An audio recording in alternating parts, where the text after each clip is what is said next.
Ariful Hazam selaku pengisi kajian Ahad pagi. Yang terhormat Bapak Muhammad Sofyan Badarudin selaku Ketua Pimpinan Cabang Muhammadiyah Purworejo, dan Bapak Ibu jamaah sekalian yang berbahagia. Innal hamdalillah nahmaduhu wa nasta'inuhu wa nastaghfiruh wa na'udzu billahi min syururi anfusina wa min sayyiati a'malina. May yahdihillahu fala mudhillalah wa may yudlil fala hadiyalah. Asyhadu an la ilaha illallah wa asyhadu anna Muhammadan abduhu wa rasuluh. Amma ba'du. Yang pertama-tama, marilah kita panjatkan puja serta puji syukur kita kehadirat Allah Subhanahu wa taala yang telah memberikan rahmat serta hidayahnya sehingga kita dapat berkumpul di masjid ini tanpa suatu halangan apapun. Kedua kalinya, salawat serta salam tetap kita aturkan kepada baginda agung Nabi Muhammad sallallahu alaihi wasallam. Bapak Ibu jamaah rahimatullah, perkenankan saya selaku pembawa acara pada kajian Ahad pagi Pimpinan Cabang Muhammadiyah Purworejo akan memandu jalannya acara pada pagi hari ini. Acara yang pertama pembukaan, acara yang kedua adalah acara inti, acara ketiga sesi tanya jawab, acara keempat pengumuman, dan acara yang kelima penutup. Acara pertama yaitu pembukaan. Marilah kita buka acara ini dengan membaca basmalah dan doa bersama-sama.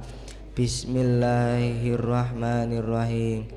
Raditu billahi rabba wa bil islami dina wa bi Muhammadin nabiyya wa rasulah. Rabbi zidni ilma warzuqni fahma. Kita lanjutkan kepada acara kedua, yaitu kajian inti yang akan disampaikan oleh Ustadz Ariful Hazam. Kepada beliau disilahkan.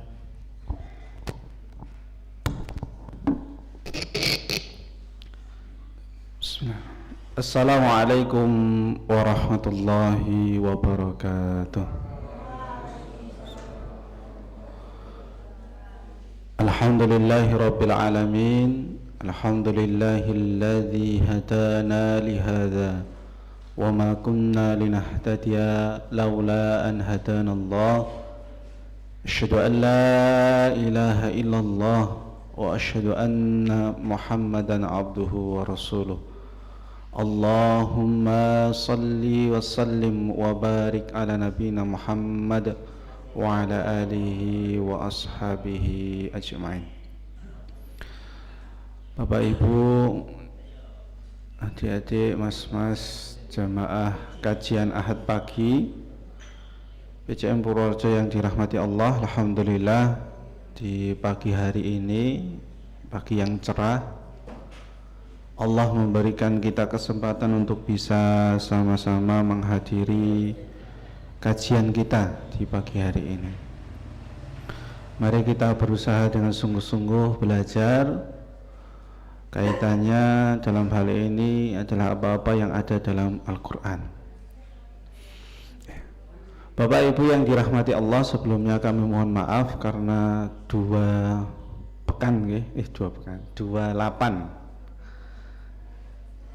kali kami belum bisa mengisi. Yang pertama adalah karena alhamdulillah ketika itu masih di rumah sakit menunggu istri yang lahiran. Kemudian yang kemarin pergi ke rumah orang tua di Gunung Sumbing sana, jadi belum bisa. Alhamdulillah ini sebenarnya mau izin lagi tapi sama Pak Mahfud tidak diperbolehkan, ya, nggak apa-apa.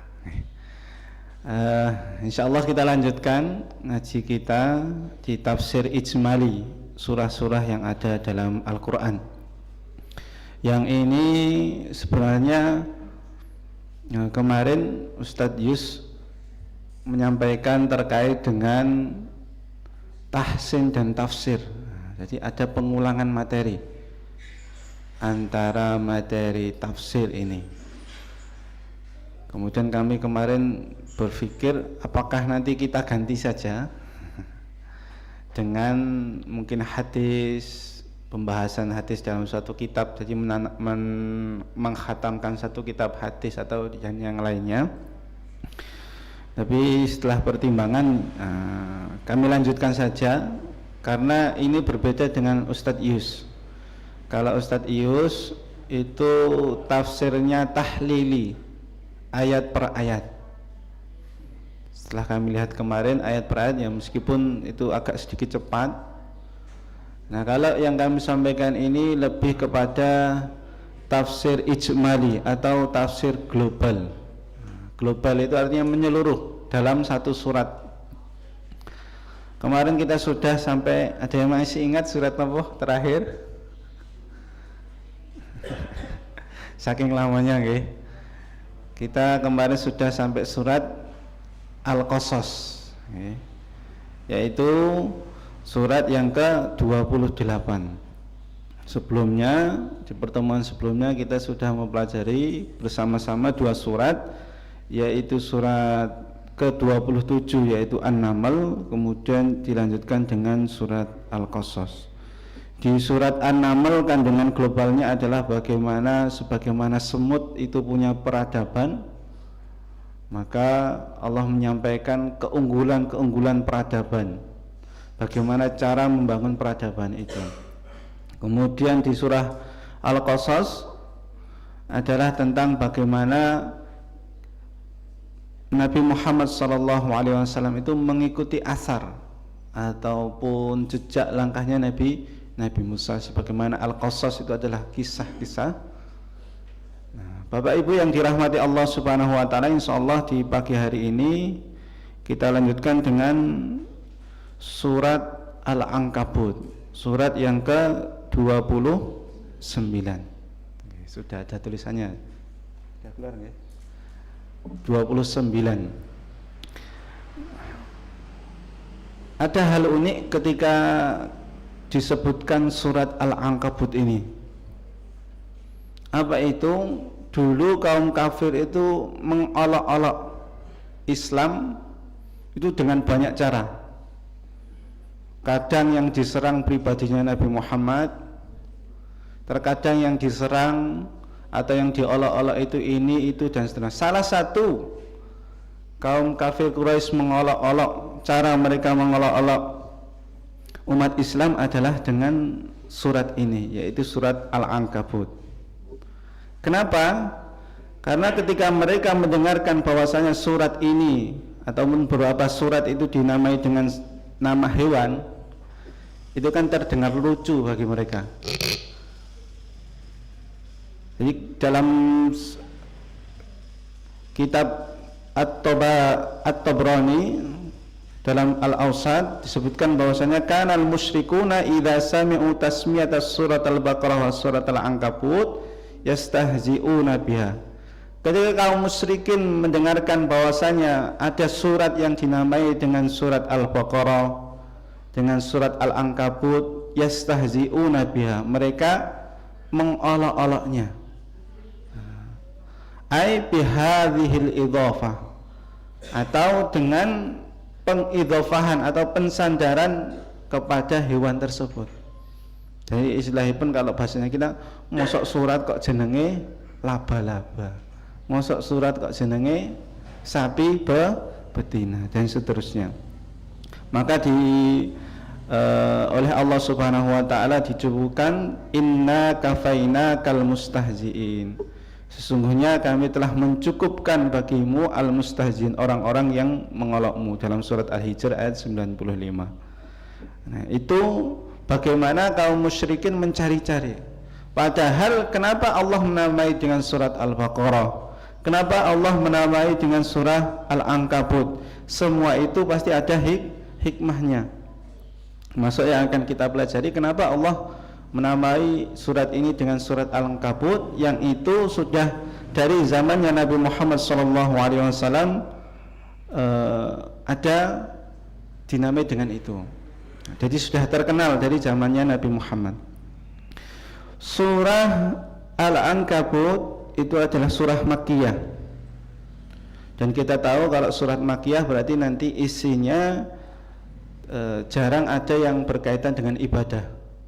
tapi lebih kepada tauhid, kepada kisah-kisah para nabi, kepada penguatan kaum muslimin ketika itu, dan seterusnya.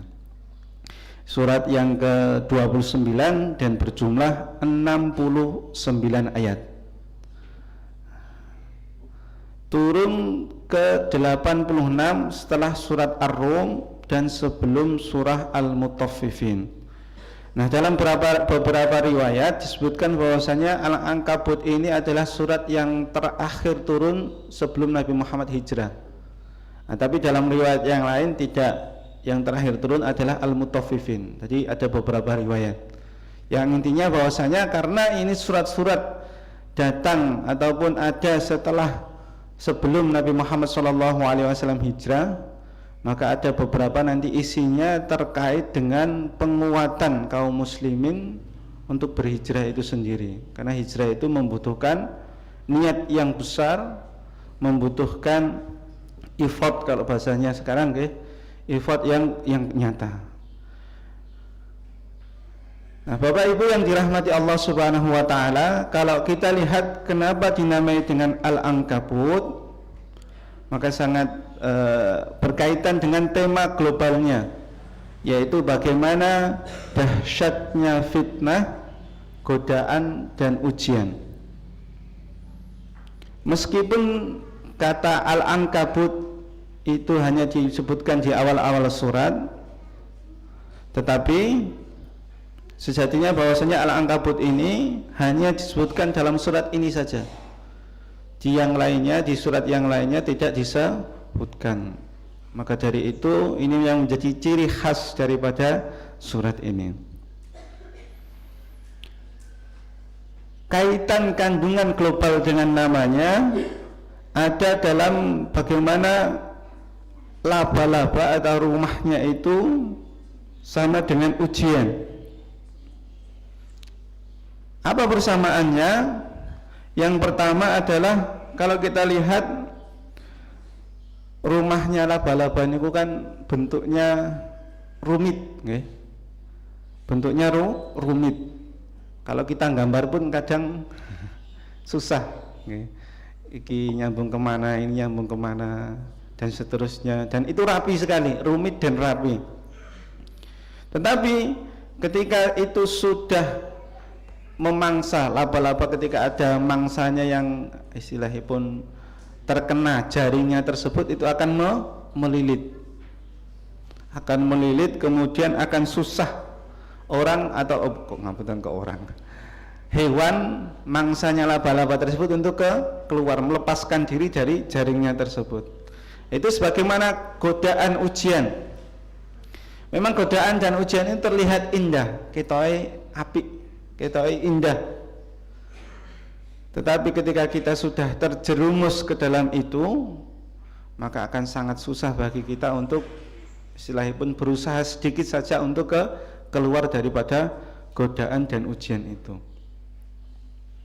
Dan disebutkan bahwasanya yang paling lemah daripada rumah-rumah yaitu rumahnya Al-Ankabut tadi. Bahwasanya rumah yang paling lemah, perumpamaan ya, nanti perumpamaan rumah yang paling lemah adalah Ankabut tadi, rumahnya laba-laba. Meskipun indah tapi tidak kuat, pondasinya tidak ada. Meskipun dalam penelitian disebutkan salah satu bahan yang paling kuat itu kan jaringnya laba-laba itu, ya. Bahannya, bukan bagaimana rumahnya itu sendiri. Kalaupun bahannya bagus, ditata dengan bagus, tapi kalau nggak ada pondasi yang kuat, ya, dihancurkan sedikit saja langsung bisa hancur. Kalau nanti dihubungkan dengan bagaimana akidah, bagaimana iman itu. Nah, dalam surat ini nanti disampaikan juga dalam ayat kedua, Allah Subhanahu wa taala berfirman, ahasiban nasu ayyutsraku ayyakulu amanna fahum la yuftanun. Apakah manusia mengira bahwasanya mereka akan dibiarkan dengan berkata amanna, kami telah beriman, wahum la yuftanun, dan mereka tidak diuji. Makirin nggih, Pak.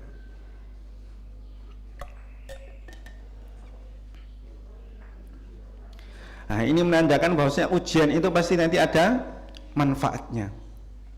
Jangan sampai kita pede bilang amanah, kami beriman, tapi belum mendapatkan ujian. Maka dalam surat ini juga Allah sebutkan ragam ujian dan cobaan. Dan ini ada banyak sekali nanti. Dalam satu surat ini Allah menyebutkan list ataupun jenis-jenis ujian dan cobaan. Begitu juga kunci suksesnya.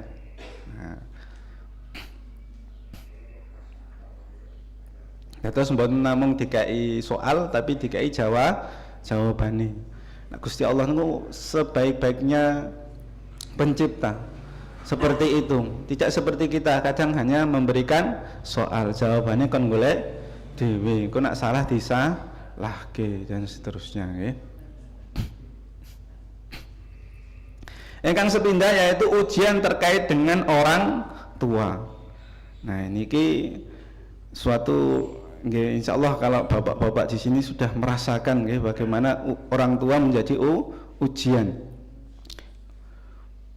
Napa menika ujiannya?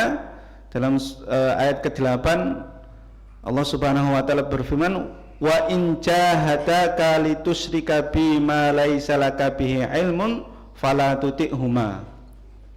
Jika keduanya atau kedua orang tuamu memaksamu untuk mempersekutukan aku dengan sesuatu yang engkau tidak mempunyai ilmu tentang itu, maka janganlah engkau patuh kepada keduanya. Jadi orang tua itu terkadang akan menjadi ujian, terutama dalam hal akidah. Makanya dalam ketika ada cerita-cerita atau ada cerita dalam Al-Quran bagaimana mereka disuruh untuk beriman, beberapa orang menjawab, ini sudah ajaran bapak-bapak kami, ana. Bapak-bapak kami dulu, orang tua kami dulu juga kayak gini kok. Masa kami harus meninggalkan orang tua kami, kepercayaan orang tua kami. Nah, ini adalah salah satu ujian. Maka dari itu disebutkan awal-awal dalam surat ini. Dan ini mohon maaf, ini salah satu ujian yang berat. Bagaimana bermuamalah, bagaimana berbirrul walidain dengan orang tua itu sangat berpengaruh dalam kehidupan kita sehari-hari. Memang kalau dalam akidah, jika tidak sesuai dengan keyakinan, dengan tauhid, kita boleh untuk tidak menaati, boleh untuk menolak. Nah, meskipun dalam kehidupan dunia kita harus tetap husna atau ihsan, harus tetap berbuat baik. Maka di awal ayat ke-8, wa massainal insana biwalidayhi husna. Dan kami wajibkan kepada manusia, di sini disebutkan wajibkan kepada manusia agar berbuat husna, kebaikan. Nah, ini di ayat ke-8 Jadi orang tua adalah fitnah bagi kita semuanya. Bukan hanya dalam hal tauhid, tapi dalam hal-hal yang lainnya. Biasanya pun ada anak-anak yang mau segera nikah, tapi sama orang tuanya enggak boleh. Kowe iki urung kerja, anak dipangani apa anakmu, bojomu sesuk ngoten nggih. Padahal anaknya sudah berusaha, artinya sudah berkeinginan kuat, kemudian punya niat yang bagus dan seterusnya. Begitupun ketika sudah rumah tangga, biasanya pun kalau menantu itu musuh yang paling utamanya siapa, Bu? Adalah mertua. Biasanya, tapi insya Allah kalau jamaah di sini tidak, menantu kali mertua niku bersatu, insya Allah.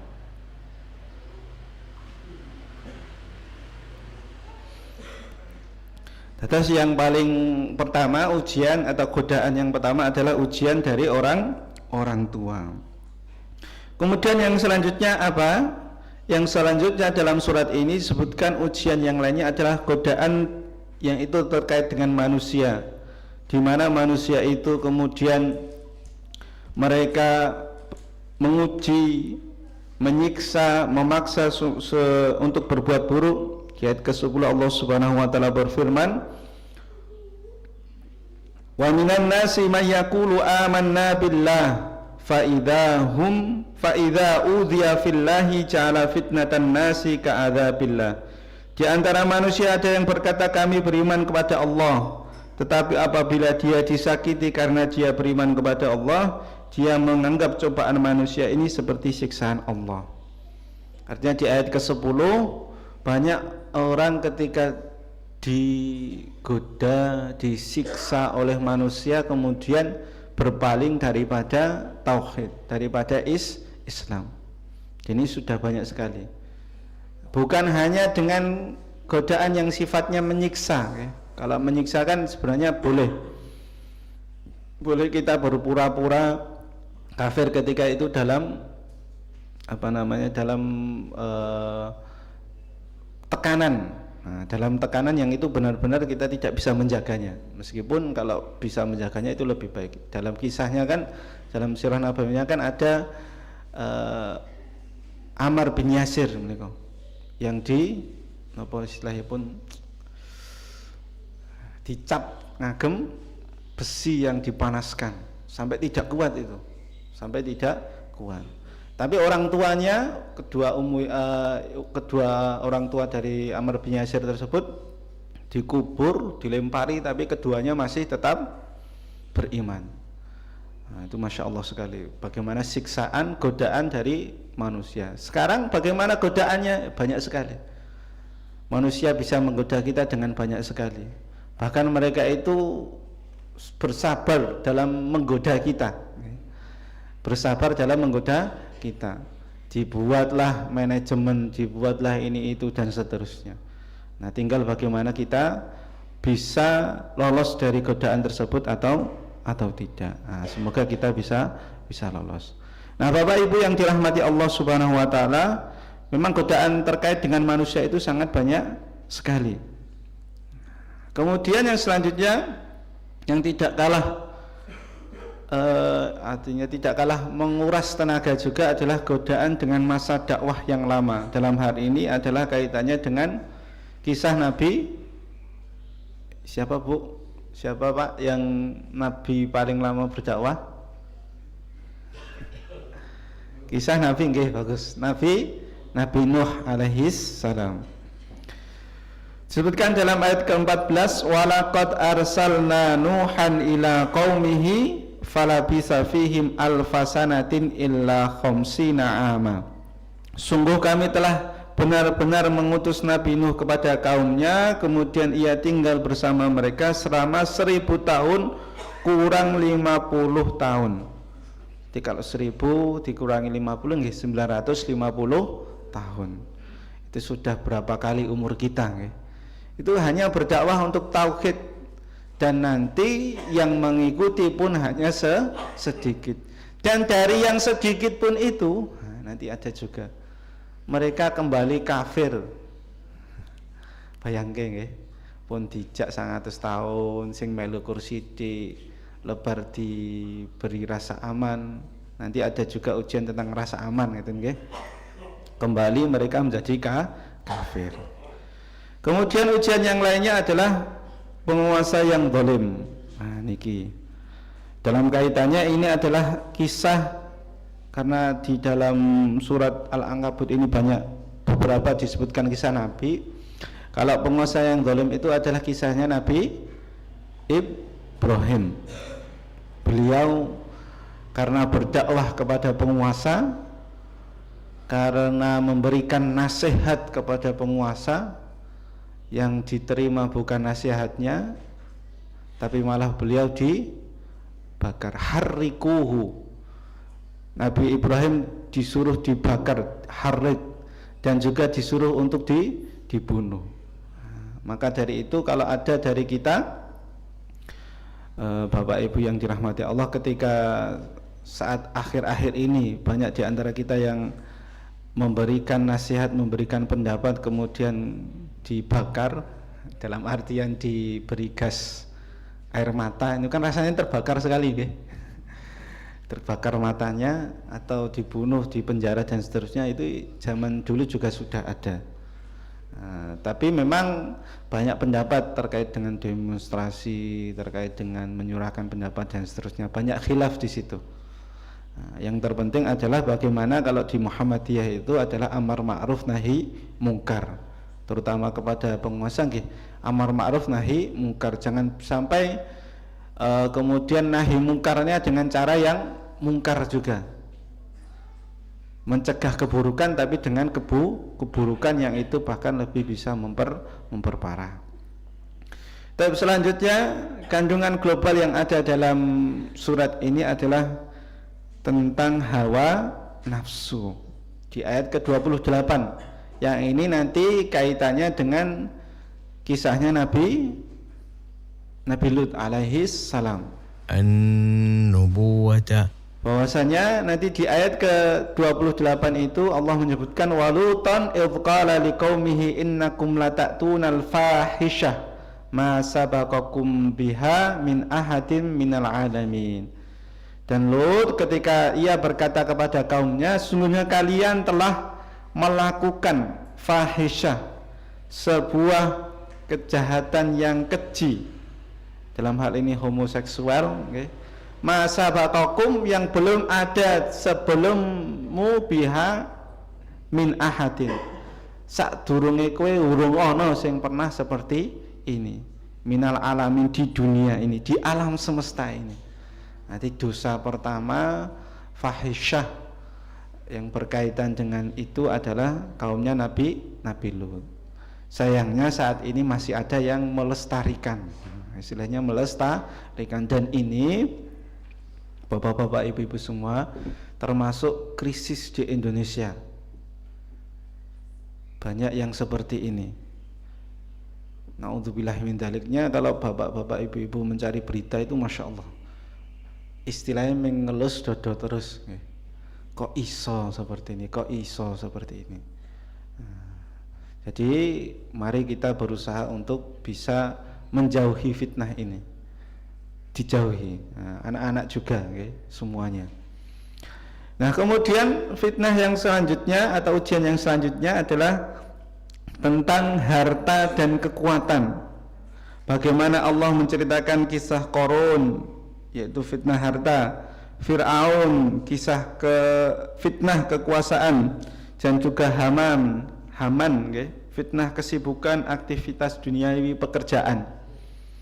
Dalam surat Al-Ankabut ayat 39, Allah Subhanahu wa taala mengingatkan kita semuanya, wa Qaruna wa Fir'auna wa Haman.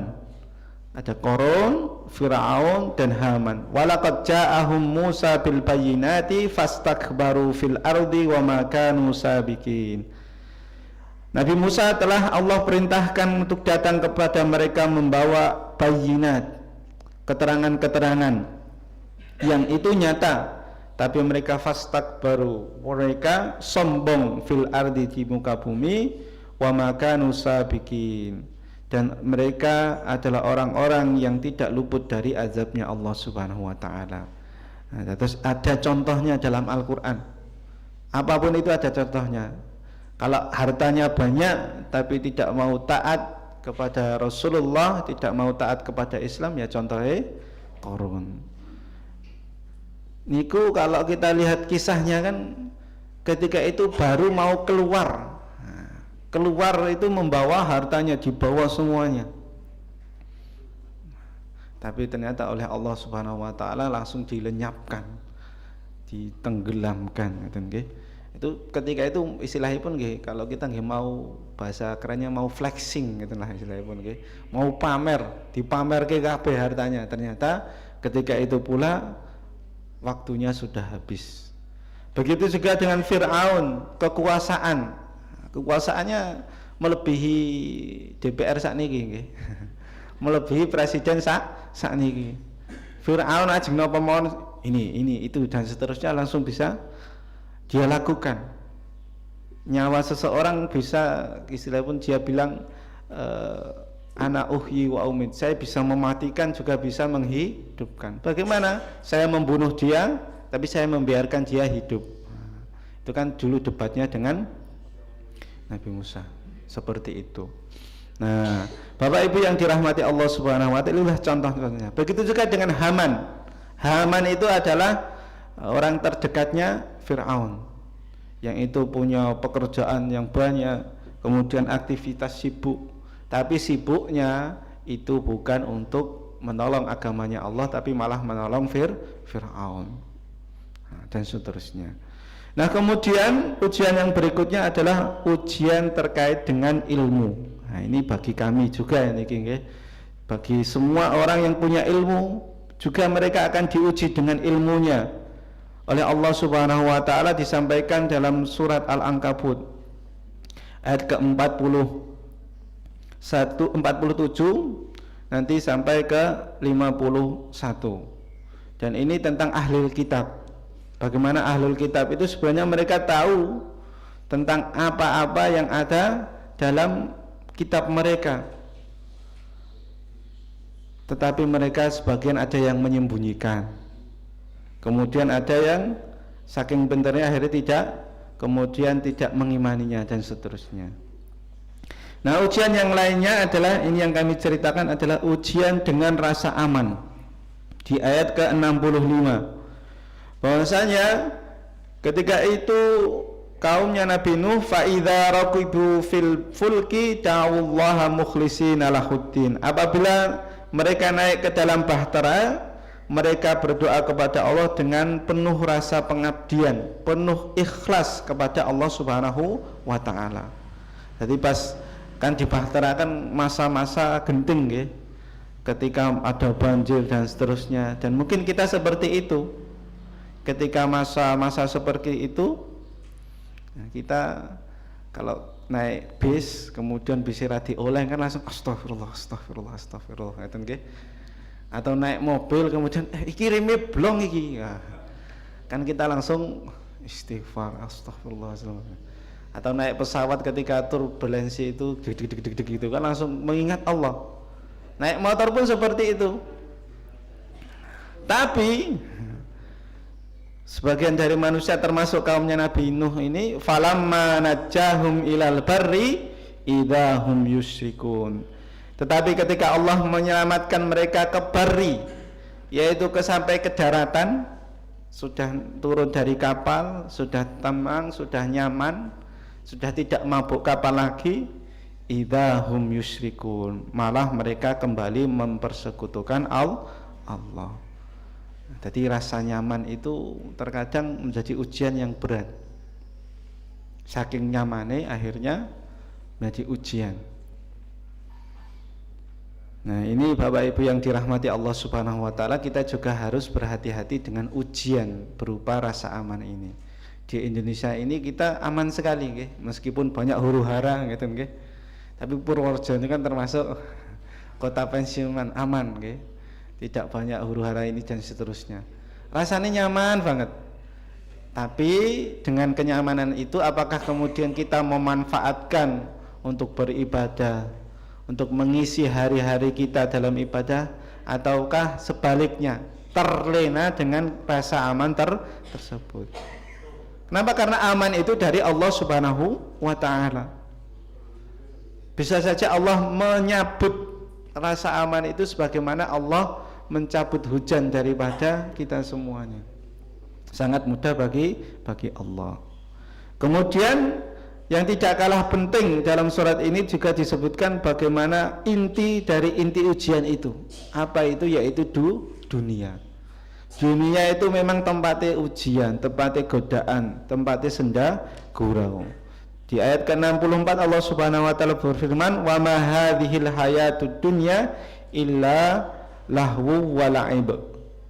Sungguhnya dunia itu hanyalah lahwu, senda gurau semata, dan juga la'ib, permainan. Wa inna daral akhirata lahiyal hayawan. Dan sungguh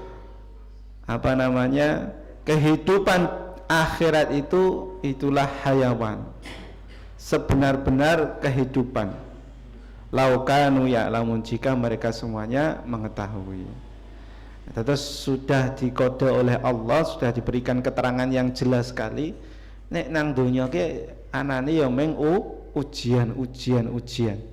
Bahkan Ali bin Abi Thalib itu pernah berkata bahwasanya al-yauma, hari ini, yaumul amal, hari ini adalah harinya beramal, wala hisab, dan tidak ada hisab. Wal yaumil akhir, dan di hari akhir besok yaumul hisab, waktunya berhisab, waktunya dihisab, wala amal, dan tidak ada amal.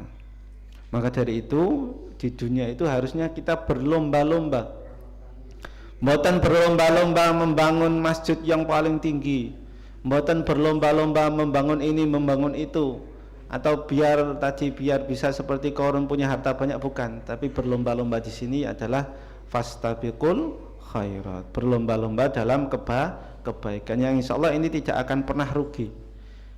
Kalau ikut lomba yang lainnya kan ada kemungkinan kalah, ini besar ya. Sudah mungkin anak-anak di sini ikut lomba mersing, ikut lomba apa, ikut lomba mersing kan latihannya setiap hari ya Mas, tiap hari tuntang tunting. Tapi ternyata oleh Allah belum dikasih juara. Tapi kalau lomba fastabiqul khairat, meskipun kita sudah berusaha, itu tidak ada nanti kalah menangnya. Nanti pokoknya Allah akan menilai usaha kita semua dalam berlomba tersebut. Nah, masih terkait dengan kandungan global ini, ada yang namanya tadi, kalau ada ujiannya, ada soalnya, ini enten jawabanipun oleh Allah sudah dibocorkan. Bagaimana kita sukses menghadapi ujian yang tadi banyak, ada harta, ilmu, kekuasaan, orang tua, kemudian tadi, dan banyak sekali tadi nggih. Ujian, kunci suksesnya adalah jihad. Nah, kunci suksesnya adalah jihad. Tapi jihad yang mriki boten kok kemudian perang ngoten nggih, boten kok kemudian menghunuskan pedang. Itu mungkin salah satunya nggih. Tapi tidak semua. Jihad di sini artinya bersungguh-sungguh, jahada, bersungguh-sungguh, kemudian mengeluarkan tenaga usaha dengan maksimal.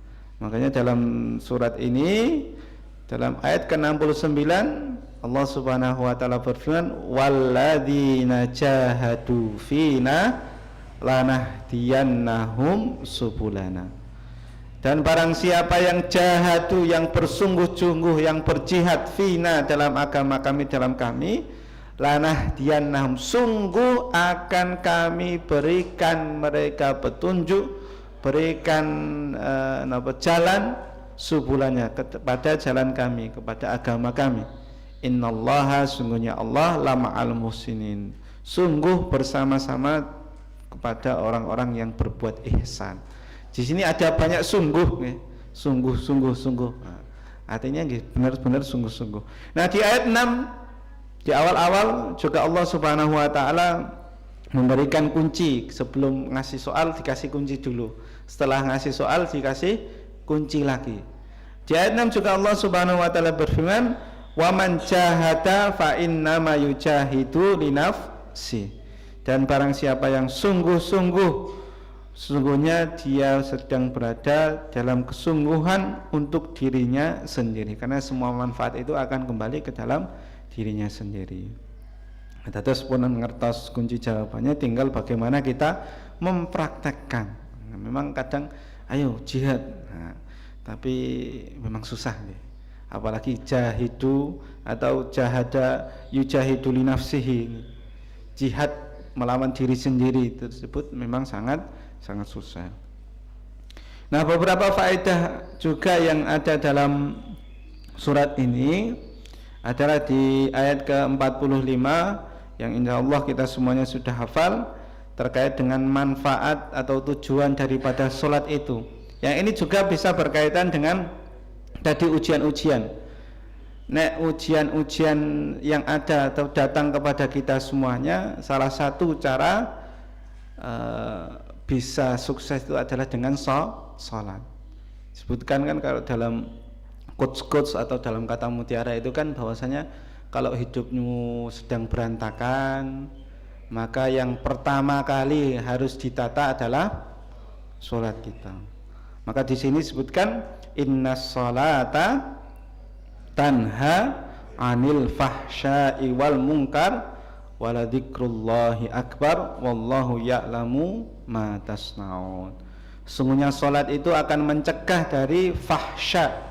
Tadi kalau nyun sewu fitnah hawa nafsu berupa homoseksual tadi bisa dihilangkan dengan salat. Wal mungkar, dan kemungkaran tadi, cobaan-cobaan tadi. Di selain berjihad, salah satu obat, salah satu kunci sukses menghadapi ujian adalah dengan sholat. Nah ini penting sekali. Kemudian disebutkan juga di ayat ke-48 kenapa Nabi Muhammad itu adalah Nabi yang ummi, dalam artian tidak bisa menulis dan tidak bisa membaca. Nah, meskipun ini ada banyak perbedaan pendapat nggih. Kenapa Nabi Muhammad itu kemudian Nabi Muhammad tetap pinter. Tetap pinter, buktinya hafalannya bagus, bagaimana dia bersiasat juga bagus dan seterusnya. Tapi ada sifat kemanusiaan dari Nabi Muhammad. Kenapa beliau ummi? Disebutkan dalam ayat ke-48, wa ma kunta tatslu min qablihi min kitab. Engkau Nabi Muhammad tidak pernah membaca sesuatu kitab sebelum Al-Quran. Wala takhutuhu biyaminik, dan engkau tidak pernah menulis suatu kitab dengan tangan kananmu. Idzal lartabal mubtilun, sekiranya engkau pernah membaca dan menulis, niscaya ragu orang-orang yang mengingkarinya. Ada banyak hikmah kenapa Nabi Muhammad tidak pernah membaca dan tidak pernah menulis sebelumnya, adalah karena biar terlihat juga kemukjizatan Al-Quran. Kalau Nabi Muhammad pinter nulis, pinter membaca, wah kayak kan karena dia pinter nulis makanya Al-Quran ini api. Tapi tidak, Al-Quran itu berasal dari Allah, dan itu suatu keajaiban, kemukjizatan yang Allah berikan kepada Nabi Muhammad. Ini juga bisa, Bapak Ibu yang dirahmati Allah Subhanahu wa taala, bisa kita ambil pelajaran juga bagaimana kalau dalam belajar seseorang bisa pandai menulis, bisa pandai membaca, itu kalau sudah pernah diajari atau sudah pernah membaca sebelumnya. Jadi kalau ada orang yang punya karya ilmiah yang sangat bagus, tapi dia tidak pernah ketok mocone, tidak pernah kelihatan membaca atau tidak pernah istilahnya pun menulis, maka perlu dipertanyakan itu karya ilmiah siapa yang buat. Kalau tiba-tiba dia membuat, oh ini saya buat buku bagus, ketika baca kok apik banget, kok beda banget karo kehidupan sehari-harinya. Nah, itu bisa diindikasi bahwasanya karya tulis tersebut mungkin dibuat oleh orang lain. Dan ini banyak saat ini darurat literasi itu banyak. Salah satu darurat literasinya apa? Ini kok banyak doktor, nyun sewu nggih, profesor yang itu mengakuisisi, mengambil tulisan-tulisan mahasiswanya untuk dijadikan karya ilmiahnya. Itu banyak sekali. Kami sering membaca itu di Facebook, ada yang speak up, ada yang menyuarakan bahwasanya saya pernah menulis untuk dosen ini, tapi ternyata ketika sudah jadi buku, nama saya saja tidak pernah disebutkan di dalam buku tersebut. Itu banyak kecurangan akademis seperti itu. Nah, banyak sekali hikmah yang bisa kita ambil. Nah, kemudian Bapak Ibu yang dirahmati Allah Subhanahu wa taala, faedah juga yang bisa kita ambil dalam surat ini adalah yang ayat yang ke-53. Yang ini kemarin disampaikan oleh Pak Haji Artadi setelah beliau kecelakaan. Sampun pirsa nggih Pak Artadi kemarin kecelakaan. Kemudian di sininya patah dan harus operasi kemarin. Tapi alhamdulillah sudah beliau seperti beliau nggih, energik sekali nggih. Semoga besok ketika Ahad napa nggih beliau kliwon nggih bisa membersamai kita lagi. Tapi kemarin masih harus mangku tangan. Kata Bu Har tadi sementara mangku tangan dulu, belum mangku cucu ngeten nggih. Seperti itu. Nah, beliau ketika kecelakaan itu kemudian menyampaikan kepada kami, intine Mas, intine siji, aku ke kesusu. Saya tergesa-gesa karena beliau ketika itu mau Jumatan nggih, badhe Jumatan, badhe khotbah teng SMA 7. Tapi beliau ketika itu katanya ada godaan tadi nggih, berupa makanan. Salah satu makanan favorit beliau yaitu tempe bacem katanya nggih. Itu beliau makan dulu. Padahal katanya sudah di HP itu sudah zuhur sekitar 48 nggih, atau berapa gitu nggih. Pokoknya beberapa menit sebelum jam 12 karena di SMA 7 kan mulainya jam 12. Nah, beliau sudah diingatkan katanya sama istrinya. Tapi tetap makan saja. Nah, sudah karena terburu-buru berangkat, beliau ketinggalan ternyata pecinya. Di depan amanah umat karena tadi keburu-buru langsung saja balik kanan. Ternyata di belakang sudah ada ibu-ibu, yang ibu-ibunya ketika cerita nggih, tiba-tiba Pak Artadi sudah di depan saya karena tadi nggih, langsung tidak memikirkan yang lainnya, ditabrak, terus sininya patah. Kemarin sudah dioperasi. Nah, beliau menyampaikan ini di ayat ke-53 surat Al-Ankabut. Wa yasta'jiluna bil adzab. Orang-orang kafir itu mereka semuanya yasta'jiluna, mereka meminta agar disegerakan diturunkan azab. Seperti itu, mereka tergesa-gesa agar Allah menurunkan azab kepada mereka. Dalam kata mutiara pun disebutkan al-ajalatu minasyaiton. Tergesa-gesa itu adalah termasuk dari perbuatan syaitan. Tapi memang ada beberapa hal yang boleh kita untuk bersegera, bersegera sanes tergesa-gesa. Salah satunya adalah menguburkan mayit, kemudian menikahkan anak yang sudah masanya. Nah, ini juga harus bersegera, ampun ditunda dan yang lainnya, ada beberapa ini. Nah, kemudian faedah yang lainnya yang bisa kita ambil adalah rezeki itu ada di tangan Allah Subhanahu wa ta'ala. Nah, yang ini juga salah satu daripada kunci tadi menghadapi dunia, menghadapi bagaimana kehidupan di dunia ini. Jangan sampai kita terlena. Allahu yabsutur rizqa liman yasha. Allah melapangkan rizki bagi orang yang Allah kehendaki, wa min ibadihi, bagi hamba-hambanya, wa yaqdirulah, dan Allah pun yang membatasi bagi sebagian yang lainnya. Innallaha bikulli syai'in alim. Sungguhnya Allah Maha mengetahui atas segala sesuatu. Ya, rezeki itu di tangan Allah. Mau Allah yabsutu, dilapangkan, atau yaqdir, dicukupkan. Dicukupkan nggih, sanes dimiskinkan. Dibatasi nggih, sanes dimiskinkan. Terkadang ya Allah kok aku miskin banget nggih, dan seterusnya. Mboten, Allah mencukupkan bagi kita semuanya. Sekaya apapun kalau enggak merasa cukup, rasanya miskin banget. Duit 200 triliun pun kok ini kurang terus gitu, termasuk orang yang miskin karena kurang terus dan seterusnya. Nah, ini membuat kita yakin ketika di dunia ini banyak cobaan ini dan itu, tapi kalau sudah yakin rezeki itu di tangan Allah, kita bekerja itu beramal soleh untuk niatnya amal soleh, ya sudah. Nah, itu banyak sekali istilahnya faedah-faedah yang bisa kita ambil. Nah, itu dalam surat Al-Ankabut. Nah, Bapak Ibu yang dirahmati Allah, ini daftar isi ringkasnya seperti ini. Surat Al-Ankabut diawali dengan cobaan itu memang diperlukan. Tadi ayat hasiban nas, bahwasanya bagaimana manusia ayakulu amanna, mereka berkata, bisa berkata ayut sroku, mereka ditinggalkan, ayakulu amanna, mereka ditinggalkan, mereka bisa berkata dengan mudahnya amanna, kami beriman, wahum la yuftanun, padahal mereka tidak diuji. Jadi cobaan itu memang diperlukan. Maka dari itu anak-anak jangan sampai mengeluh kalau ada ujian, kalau ada ulangan, okay? Nah, kalau ada soal-soal, oh kok ambon dino dikai soal dan seterusnya, nggak apa-apa. Itu salah satu cara latihan itu dengan ujian ini. Insya Allah orang bertambah derajatnya ketika sudah sukses menghadapi ujian-ujiannya Allah Subhanahu wa ta'ala dengan maksimal. Nah, kemudian ini ada cobaan terhadap Nabi Nuh, Nabi Ibrahim, Nabi Syu'aib, Nabi Hud, Nabi Musa. Ada perlawanan terhadap kebenaran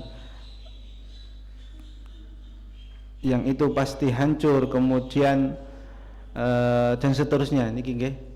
Daftar isinya seperti itu. Nanti bisa dibaca perlahan-lahan. Intinya bahwasanya di dalam surat Al-Ankabut ini disampaikan tentang bagaimana dahsyatnya godaan dan ujian, yang itu juga sudah dilalui ataupun sudah didapatkan dari nabi-nabi sebelum Nabi Muhammad. Oleh karena itu tadi kunci suksesnya adalah jihad. Kunci suksesnya adalah kita semuanya harus bersungguh-sungguh dalam menghadapi ujian-ujian tadi. Di judul itu kami menyampaikan 3 surat karena di pertemuan sebelumnya 2 surat itu ternyata sangat cepat sekali, karena ini sudah masuk ke akhir-akhir ya. Meskipun masih ke surat 30, tapi ini sudah juz 21. Jadi 29 surat sebelum ini memakan 20 juz sendiri. Jadi kita sudah 20 juz membaca per surat dan tafsir globalnya. Nah, surat-surat yang ke-30 sampai nanti 114 itu nanti cuma 10 juz. Artinya pendek-pendek. Karena pendek-pendek, faedah kemudian tafsir globalnya itu juga nanti juga pendek-pendek. Jadi nanti agak singkat. Nanti satu pertemuan 4 surat, 5 surat itu enggak apa-apa nggih nanti nggih. Artinya bisa cepat. Nanti kalau sudah selesai sudah selesai 114 surat kita tahu tafsir globalnya, nanti insyaallah kami buatkan ringkasannya. Artinya ringkasan judul-judulnya saja nggih. Surat niki nopo kandungan global dan seterusnya kami share insyaallah. Nah, surat ke-30 ini pendek saja, yaitu surat Ar-Rum. Surat Ar-Rum. Dalam hal ini yang dimaksud dengan Ar-Rum dalam surat ini adalah bangsa Romawi. Khususnya lagi adalah Romawi bagian pundi, Pak? Nggih, bagian timur. Nah, bagian timur, Romawi bagian timur.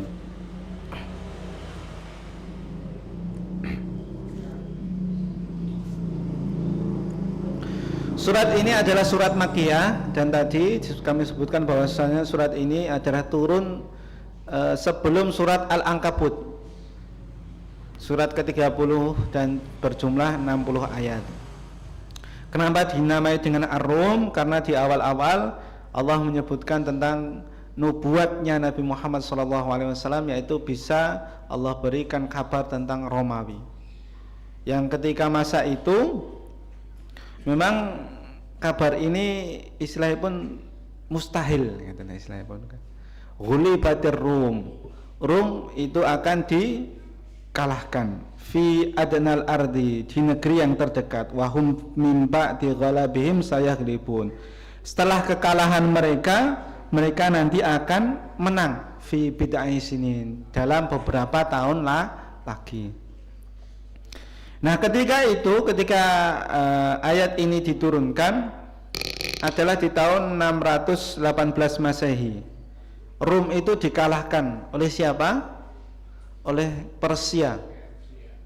Jadi kalau kita lihat peta nggih, Persia itu di bagian India, kemudian Irak dan seterusnya niku nggih. Kemudian yang bagian sini adalah bagian Romawi. Nah, Arab itu tidak tersentuh oleh yang seperti itu. Salah satunya karena itu adalah jalur perdagangan nggih. Jalur perdagangan, jalur perlintasan, jadi tidak disentuh oleh Persia, tidak disentuh juga oleh Romawi. Nah, karena Persia dan Romawi ini saling gini gontok-gontokan kan istilahnya pun nggih. Nah, kadang mereka menang, kadang mereka kalah. Nah, ketika itu Persia bisa menang. Dan istilahnya Persia itu adalah orang-orang yang banyak dari mereka kaum Majusi, menyembah api, syirik, musyrik adalah istilahnya pun nggih, musyrik. Dan itu sangat klop dengan kaum Quraisy. Kenapa kaum Quraisy juga musyrik? Kalau kita ibaratkan Romawi itu juga hampir sama dengan kaum muslimin ketika itu. Kenapa? Kaum muslimin itu punya kitab Al-Qur'an, Romawi juga ahlul kitab, yaitu Nasrani. Jadi ketika Romawi itu dikalahkan oleh Persia, kaum musyrik Quraisy itu tadi ngejek lagi. Oh, kayak lo sing gede wae bangsane Romawi ahlul kitab seperti kamu punya kitab itu bisa dikalahkan, apalagi kalian yang cuma sedikit. Istilahnya pun ngeten kalau bahasanya. Tapi dalam ayat ini kemudian Allah menyampaikan wahum fi ba'di ghalabihim sayaghlibun. Setelah itu nanti mereka akan menang lagi. Fi bid'ai sinin. Fi bid'ai sinin, dalam bid'ai. Al bid'u itu kalau dalam pun tafsirnya Imam At-Tabari menyebutkan bahwasannya Nabi bersabda innamal bid'u ma baina tsalathi ila tis'i. Bid'u menika di antara 3 sampai 9 tahun. Nah, ini ketika mendengarkan ayat ini kemudian ada beberapa sahabat yang taruhan. Ketika itu taruhan masih diperbolehkan, gitu, karena ini turunnya di Mekah, gitu. Masih turun, belum ada ayat tentang pengharaman bertaruh. Nah, yang bertaruh siapa? Mbok main-main, yang bertaruh Abu Bakar. Abu Bakar kali salah satu sahabat Nabi, Ubay bin Khalaf. Niku bertaruh 100 unta. Taruhan 100 unta. Tapi ini tidak untuk ditiru, ini hanya cerita dan itu terjadi. Maksudnya Ubay bin Khalaf menantang Abu Bakar As-Siddiq dengan kalau bahasa Indonesia kalau dalam 3 sampai 9 tahun ternyata Romawi tidak kembali mengalahkan Persia, kamu kasih saya 100 unta. Tapi kalau Romawi menang atas Persia, saya ngasih kamu 100 unta. Terus jajal saya itu toan, kau nak 9 tahunnya telu tekan 9 tahunnya Romawi iso menang,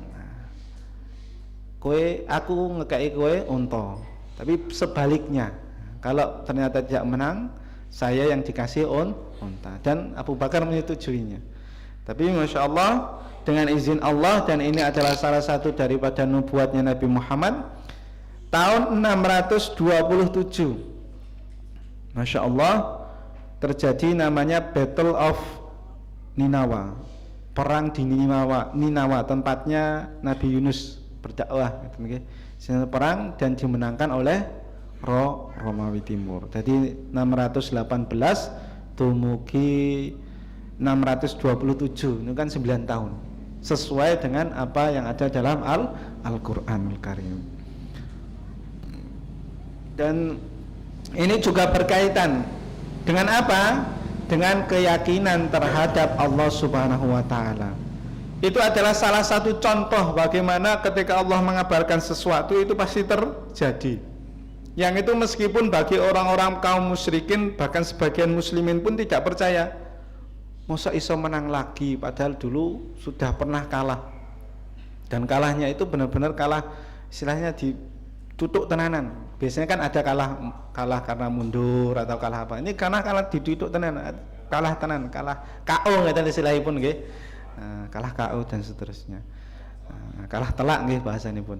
Nah, tema globalnya adalah yakin kepada Allah Subhanahu wa taala. Dan nanti singkat saja bahwasanya janji Allah itu ada banyak sekali dalam surat ini disampaikan. Pertama adalah janji bagaimana Allah pasti akan memberikan kemenangan di ayat ke-6 sampai ke ayat ke-4 sampai ke-6. Kemudian janji juga Allah akan memberikan sakinah, mawaddah, wa rahmah. Bagi siapa? Bagi orang yang mau menikah dengan izin ataupun dengan benar-benar ikhlas lillahi ta'ala. Terus mas-mas yang belum menikah, mbak-mbak, kalau sudah waktunya, sudah masanya, nah, insya Allah janji Allah itu, percaya janji Allah itu pasti nyata. Meskipun nanti banyak ujiannya juga, jadi seperti itu. Kemudian di ayat ke-39 juga janji bagi siapa? Bagi orang yang berinfak, pasti mereka akan mendapatkan keberkahan. Dan sebaliknya orang yang riba, maka tidak akan ada berkah di dalamnya. Di ayat ke-39, wa ma ataitum mir riba liyarbu fi amwalin nasi fala yarbu indallah. Riba yang kamu berikan agar berkembang pada harta orang lain tidaklah berkembang pada pandangan Allah Subhanahu wa taala. Wa ma ataitum min zakatin turiduna wajhallah faulaika humul mud'ifun. Adapun zakat yang kamu berikan terhadap ataupun dengan maksud memperoleh ridha Allah, berarti merekalah orang-orang yang Allah lipat gandakan, bisa pahalanya, bisa juga hartanya. Jadi seakan-akan kan kalau kita riba, memberikan riba kepada orang lain, nek aku jili 1.000 kemudian dia mengembalikan kepada kita 150, kan kita akeh niku nggih, berjumlah duitnya berlipat gitu nggih. Tapi itu tidak berlipat di sisi Allah. Yang berlipat adalah kita ketika kita mau berinfak. Nah, kemudian ini juga masih banyak sekali janji Allah kepada orang yang bertauhid, taat kepada Rasul. Kemudian ini terkait dengan beberapa faedah. Yang pertama adalah Romawi dan fitnah bagi kaum muslimin. Atau Romawi itu adalah sampai saat ini nggih, adalah ujian bagi kita semuanya. Bagaimana saat ini kan Romawi nggih, berarti yang orang-orang Eropa gitu nggih. Itu kan juga ujian bagi kita. Terlihat mereka itu maju sekali dengan ini, dengan itu dan seterusnya. Itu juga ujian bagi kita. Apakah kita mau mengikuti mereka biar maju seperti itu di dunia, ataukah kita mengambil hikmah daripada dulu ketika mereka dikalahkan kemudian bersungguh-sungguh akhirnya bisa menang lagi dan seterusnya. Nah, kemudian faedah yang lainnya adalah zikir merupakan ibadah yang agung di ayat 17 sampai 18. Kemudian nanti bapak-bapak, ibu-ibu bisa membaca ayat ke-8 sampai ayat ke-32. Ini adalah tentang ayat-ayat refleksi. Nah, terus refleksi ini buat nagem pijetan tok nggih, enten ayate. Nah, ini kami ambilkan dari kitab Jurni Subnul Quran, bahwasanya mendalami Al-Quran, bahwasanya di ayat ke-8 sampai 32 ini banyak terkait dengan renungan dan juga terkait dengan refleksi kehidupan. Dan ayat ke-54 singkatnya yaitu tentang tahapan kehidupan. Ini kecil sekali. Allahul ladzi khalaqakum min dha'fin.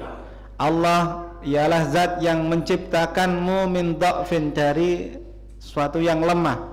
Summa ja'ala min ba'di dha'fin quwwah.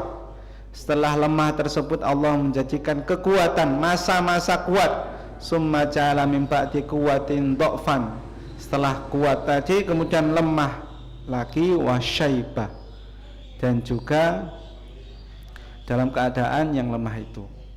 Nah, Bapak Ibu yang dirahmati Allah, ini adalah salah satu nanti istimewanya masa-masa muda. Nah, terus mas-mas yang masih muda ini ya, ini kalian ada berada dalam keadaan kuat. Saya juga masih muda nih Pak, belum tua saya itu. Maka dari itu dimanfaatkan sebaik mungkin.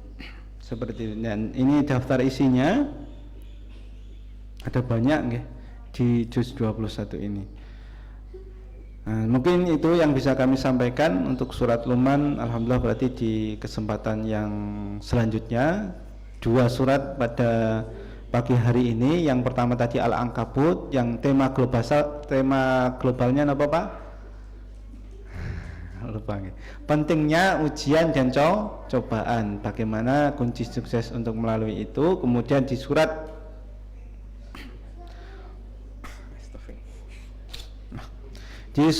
Ar-Rum itu adalah tentang keyakinan kepada Allah Subhanahu wa taala, tentang janji-janji Allah tadi.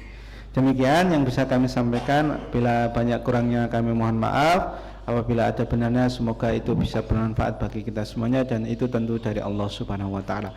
Hadani Allah wa iyyakum ajmain, wa akhiru da'wana alhamdulillahi rabbil alamin. Wassalamualaikum warahmatullahi wabarakatuh.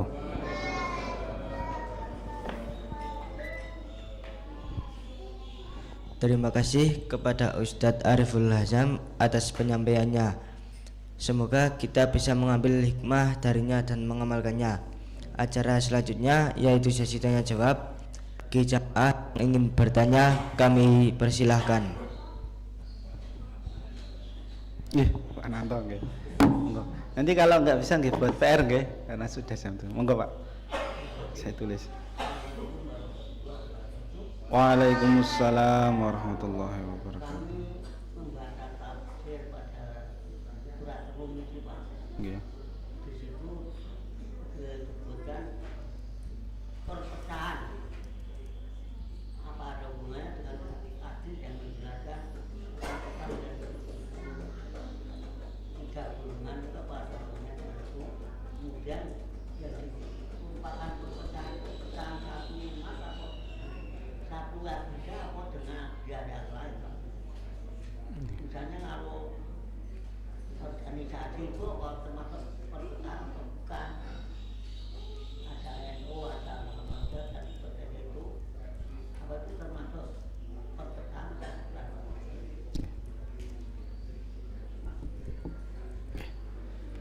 Langsung saja nggih. Tentang tafsir dari surah Rum, memang tadi kami ketika kemarin-kemarin membaca terkait dengan surah Rum ini ada satu ayat yang itu juga menyampaikan nanti ada banyak golongan. Apakah ini berkaitan dengan hadis yang bahasanya nanti umatku akan terpecah menjadi 70 golongan, dan apakah organisasi itu termasuk dari pepecahan itu dan seterusnya. Mohon maaf kami belum tahu ya Pak terkait itu. Hemat kami bahwasanya yang namanya perpecahan itu bisa dalam banyak hal, bahkan dalam lingkup terkecil pun keluarga kita sendiri pasti ada namanya perpecahan. Bagaimana sikap kita dalam perpecahan tersebut? Singkat kata mungkin kalau dalam kaitannya dengan hadis tadi 70 golongan tadi, wallahu alam bagaimana penjelasannya itu harus dengan kajian tersendiri ya Pak. Kalau hemat kami, kalau organisasi terkait dengan NU, Muhammadiyah, kemudian ada yang persis saat ini ada Salafi pun pada banyak macamnya nggih. Tergantung ustadz ini, ustadz itu dan seterusnya. Wallahu alam, yang terpenting bahwasanya kita harus bagaimana tadi jihad tenanan. Nah, kalau memang perpecahan itu ada, bagaimana kita sikap kita dalam menghadapi perpecahan tersebut, Pak? Kalau lah nanti ada banyak perbedaan, ya pasti ada namanya mufakat di dalam, ada hikmah. Nanti ada dalam surat Luqman bagaimana beliau memberikan hikmah, memberikan istilahnya pun pencerahan, memberikan kebijaksanaan dalam perpecahan tersebut. Kalau tadi ditanyakan apakah tadi golongan termasuk perpecahan, wallahu alam. Kami belum belajar sampai ke situ. Ngapunten ya, Pak. Seperti itu. Sampun. Bapak Ibu jamaah rahimatullah, kami sampaikan untuk jumlah infak pada kajian Ahad pagi tanggal 21 September 2025 sejumlah Rp262.000. Kami ucapkan terima kasih, jazakumullah khairan, semoga bisa menjadi amal jariah untuk jamaah sekalian. Memasuki acara selanjutnya yaitu penutup. Mari kita tutup kajian Ahad pagi.